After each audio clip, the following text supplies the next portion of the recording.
4. Durante o tempo em que o governador esteve fora, o capitão Orellana não ficou ocioso. Organizou grupos de forrageiros para conseguir a maior quantidade possível de suprimentos. Mesmo assim, a necessidade de uma força tão grande consumiu parte dos recursos reunidos. Quanto a mim, procurei me manter ocupado o tempo todo. Quando não estava cumprindo minhas obrigações no acampamento, procurava me informar sobre a região e me familiarizar com o ambiente. Admito que fui influenciado pelo hábito do capitão Orellana de coletar conhecimento, especialmente o das línguas, onde e com quem pudesse. Nós já tínhamos uma simpatia mútua que desenvolvemos durante a luta contra Almagro. O fato de eu ter escapado da Batalha de Las Salinas e de ter ido avisá-lo e procurar ajuda nas suas tropas também contribuiu para nos aproximarmos. Agora, na expedição para o El Dorado, sempre que podia o acompanhava em suas entrevistas com os nativos. Aos poucos, aprendia alguns rudimentos da língua e a conhecer algumas plantas e animais daquela região. No entanto, Frei Diego, esse contato com as coisas dos indígenas, seu mundo, modos e maneiras, provocaram uma mudança no meu modo de pensar. Em vez de conseguir as coisas pela espada, podemos conquistá-las com a palavra. Quando recebemos os mensageiros enviados por Dom Gonzalo, começamos a marchar imediatamente.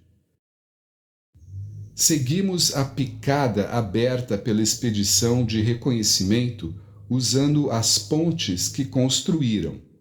Apesar disso, o progresso era lento na trilha lamacenta, estreita e escorregadia. A chuva e os insetos eram uma companhia constante, parte da paisagem. Levamos algumas semanas para chegar ao acampamento em Gema. Embora seu rosto não traísse maiores emoções, o alívio do governador ao nos receber era perceptível. Logo depois de nos estabelecermos, Dom Gonzalo reuniu os capitães para discutir nossas opções.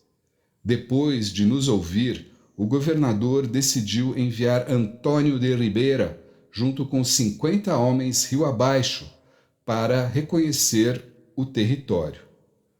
O mestre de campo foi e voltou em 2 semanas. Contou que tinha encontrado um grande rio com casas em suas margens, habitadas por muitos indígenas que vestiam roupas e cruzavam as águas em canoas. Essa nação era chamada de Omaguá. Todos nós nos animamos diante da perspectiva de encontrarmos uma civilização avançada. Parecia que o sacrifício iria compensar, que Delicola dissera a verdade e talvez pudéssemos mesmo encontrar El Dorado. Acompanhamos o Coca com espírito renovado, mas a jornada era tão difícil que não usufruíamos da beleza do rio, descendo o relevo acidentado, desabando em cataratas, o verde lustroso da folhagem contrastando com as rochas negras dos paredões de pedra, brilhantes de umidade, envoltas em neblina. Conforme a expedição prosseguia, avistamos a mata abaixo, estendendo-se infinitamente como um oceano. As distâncias que se abriam diante de nós não podiam ser compreendidas. Continuamos ao longo da margem semanas a fio, abrindo caminho através da densa floresta até que o terreno começou a ficar plano, e o estreito curso d'água se alargou num belo e amplo rio. Aqui já não havia mais as gigantescas cachoeiras, e o rio era largo e calmo, pontuado por bancos de areia e algumas pequenas povoações. Logo, a água ficou coalhada com canoas que subiam e desciam freneticamente o rio. Antes que os guerreiros pudessem pensar em atacar, Dom Gonzalo resolveu fazer uma demonstração de força e conseguir com isso demover os indígenas de sua hostilidade. Assim, ordenamos que nossos homens entrassem em formação, com a cavalaria flanqueada por soldados armados. Quando os arcabuzes foram disparados para mostrar seu terrível som e poder de destruição, os indígenas que estavam nas canoas e reunidos na praia entraram em pânico e fugiram. Ficaram tão apavorados que seu chefe pulou na água tentando escapar. Nós o capturamos e o acorrentamos para ser interrogado. Ao ver seu chefe assim maltratado, os guerreiros montaram uma ofensiva com suas canoas, incitados pelos gritos dos chefes aprisionados, inclusive Delicola. Nós, porém, estávamos em grande número e bem armados. Depois de uma breve escaramuça, frustramos a tentativa de resgate e avançamos contra sua aldeia. Com todos os chefes aprisionados, decidimos usar as canoas dos indígenas, as quais eram o principal meio de transporte naquela região, onde o rio se alargava e acalmava. Dom Gonzalo enviou pequenos grupos para explorar a terra além da aldeia e outros homens rio abaixo, nas canoas, em busca de provisões, uma vez que nosso estoque estava ficando perigosamente escasso. Eles conseguiram trocar contas, sinos e pentes em algumas das povoações vizinhas por mandioca e peixe. Contudo, o que conseguiram não bastava para alimentar os mais de 200 espanhóis famintos. Nossa situação era grave. Quase todos os carregadores indígenas que leváramos de Quito estavam agora mortos ou agonizando com doenças que contraíram ao longo do caminho, os rostos cobertos de pústulas inchadas. Dos homens que eu armara e que me acompanhavam, só restavam 2.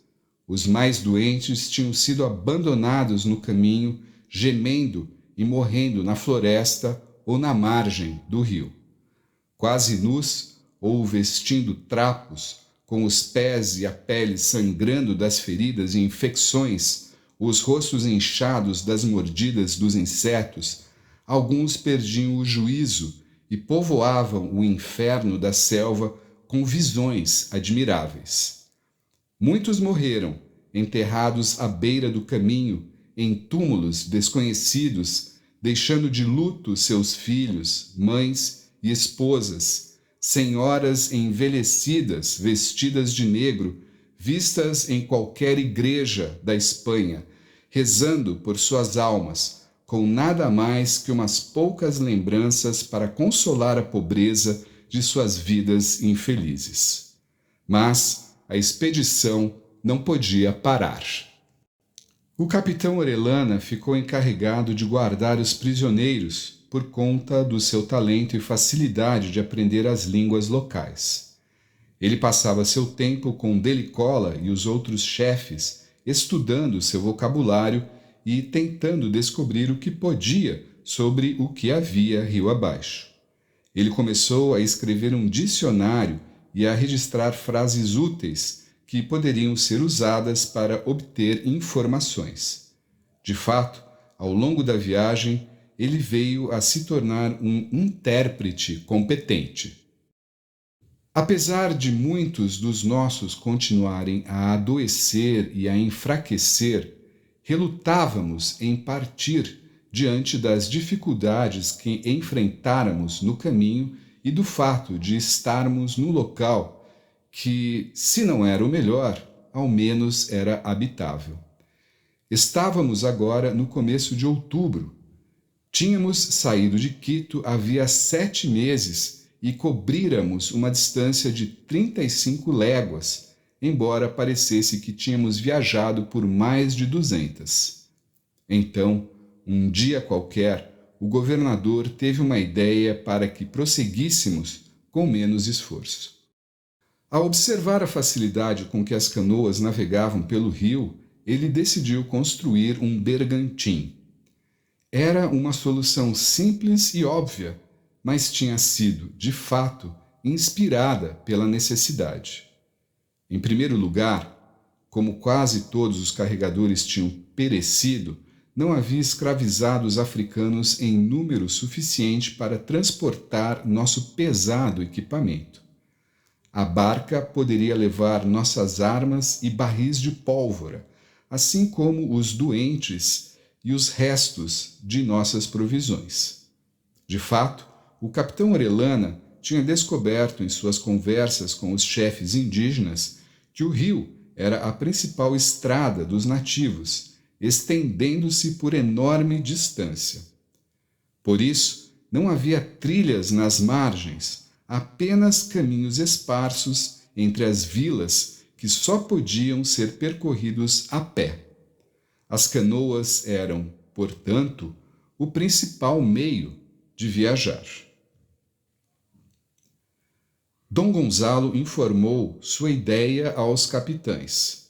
Muitos de nós, inclusive o capitão Orellana, preferiam a ideia de irmos às planícies descampadas no interior, onde poderíamos, com sorte, descobrir estradas ou trilhas, bem como grandes aldeias onde encontraríamos comida.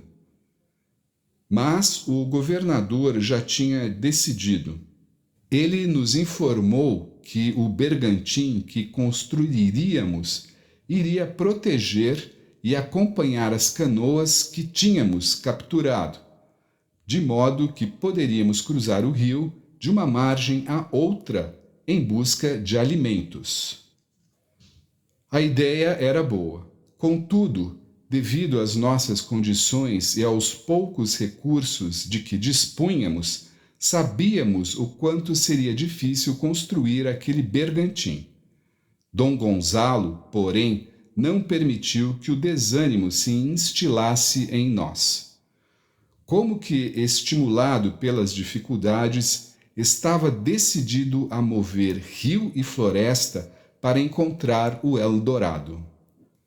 Assim, durante todo o mês de outubro daquele ano de 1541, nosso pequeno acampamento na margem do rio tornou-se um estaleiro improvisado cheio de intensa atividade.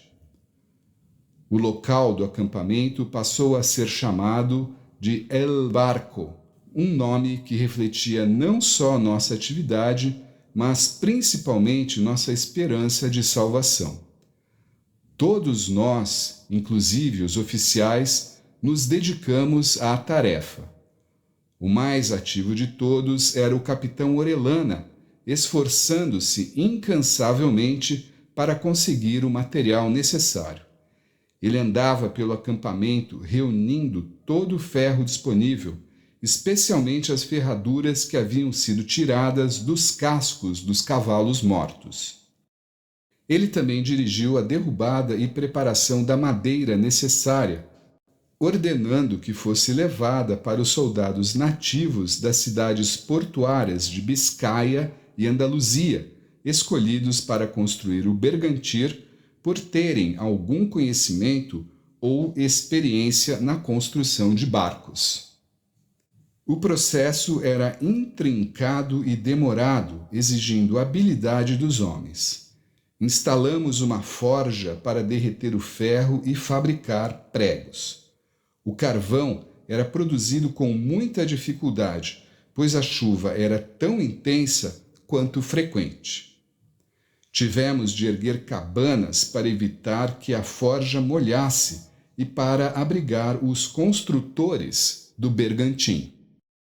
Parte dos pregos foram feitos com as ferraduras dos cavalos que tínhamos matado para alimentar os doentes e a nós mesmos. Outra parte dos pregos foi fabricada com nossas próprias armaduras, as quais valorizávamos mais do que o ouro. Usamos resinas das árvores para vedar os espaços entre as tábuas e, com a ajuda dos chefes prisioneiros, obtivemos na floresta bons cipós para usarmos como cordame. Também aprendemos com os indígenas a tecer cordas grossas e resistentes com a casca de uma certa árvore e de folhas de palmeira. Dom Gonzalo supervisionava todos os aspectos da construção e também realizava tarefas árduas. No final de outubro, tínhamos construído um bergantim robusto e capaz de navegar o rio, embora não fosse muito grande. Era movido a remos, capaz de transportar pouco mais de 50 homens, além do equipamento pesado e dos suprimentos. Chamamos o barco de San Pedro. Renovados, reabastecidos e agora mais confiantes, em 9 de novembro de 1541, retomamos nossa jornada rio abaixo. Do descampado onde estávamos, podíamos ver a longa distância em direção ao leste, o horizonte verde tão nublado quanto a incerteza do nosso destino. Mas estávamos otimistas. Sabíamos que, mesmo que não encontrássemos terras boas para fundarmos colônias, o rio nos levaria, quase certamente, ao oceano, às águas do Mar Doce, descobertas por Pinzon. Depois de celebrarmos missa, lançamos o San Pedro. Os quase 30 homens mais doentes e fracos seguiram no barco, capitaneado pelo orgulhoso Juan de Alcântara. Carregamos o barco com nosso equipamento e começamos a descer o rio Coca. O San Pedro ia flanqueado pelas 15 canoas que tínhamos capturado em El Barco. Dom Gonzalo e o restante dos homens seguiram a pé pelas margens do rio, levando os poucos cavalos, porcos e cães de guerra que tinham sobrevivido, entre eles o fabuloso mastim do governador. Depois de percorrermos pouco mais de 2 léguas, brutais para os que seguiam pela margem, chegamos à confluência do rio Napo, ainda maior que o Coca. Havia poucas aldeias de onde pudéssemos repor nossos suprimentos e, conforme prosseguíamos, as povoações desapareceram do labirinto lamacento em que penetrávamos. A marcha era dolorosamente lenta. O terreno irregular e inundado obrigava os soldados e carregadores que seguiam a pé a improvisar pontes para prosseguir. Homens e cavalos pereceram nos pântanos e afogaram-se nos rios que os entrecortavam. Para evitar o risco de perdermos contato com o San Pedro e as canoas, Dom Gonzalo ordenou que nos reuníssemos todas as noites e acampássemos juntos. Continuamos assim durante 43 dias, arrastando-nos na lama, cruzando incontáveis riachos onde, por vezes, tínhamos de nadar ao lado dos cavalos ou improvisar pontes derrubando árvores. Durante essas semanas intermináveis, não encontramos um único habitante ou aldeia e tínhamos ficado com tão pouca comida que tivemos de consumir o último porco dos milhares que trouxéramos de Quito. Havia pouca caça e, mesmo que pudéssemos ir em busca de animais para abater, não tínhamos nem tempo nem energia para fazer qualquer outra coisa além de tentar seguir o curso do rio. Para tornar as coisas ainda piores, Delicola e os outros 3 chefes aprisionados, longe de suas terras e temendo serem mortos pelos espanhóis, fugiram, pulando no rio, acorrentados como estavam e nadando para longe sem que os pudéssemos recapturar. Ficamos sem guias nem intérpretes, perdidos naquela selva hostil. No dia de Natal, Dom Gonzalo ordenou que parássemos e acampássemos, acreditando que o descanso, naquela data sagrada, seria capaz de erguer nossa moral tão perigosamente baixa. Tínhamos descido cerca de 35 léguas pelo rio e estávamos mais famintos do que nunca. Nossa ceia de Natal, em vez de fazões assados ou carne, foi um ralo caldo de couro de sela fervido. A discórdia começava a brotar entre os homens, e alguns deles murmuravam sobre motim. Aos poucos, começaram a falar abertamente sobre abandonar a expedição e retornar. Os frades realizaram uma missa sombria naquele local que chamamos com amargor de acampamento de Natal. Depois de quase 10 meses de jornada árdua e dificuldades, tínhamos chegado a um impasse crítico. Nossas opções estavam se esgotando. Enfraquecido, mas com espírito ainda altivo, o capitão Orellana abordou o governador Gonzalo.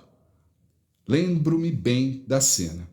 Eu estava recostado no tronco de uma árvore na beira do rio, não muito distante do governador, quando o capitão Orellana se aproximou. Embora eu não tenha ouvido as palavras, soube depois os detalhes da conversa. O sol começava a se pôr e os animais noturnos enchiam o crepúsculo com seus sons, seus estranhos rugidos, urros e gritos. Vi o capitão Orellana apontar para o San Pedro enquanto falava. Ele tivera uma ideia, uma proposta que, embora arriscada e perigosa, poderia nos salvar a todos.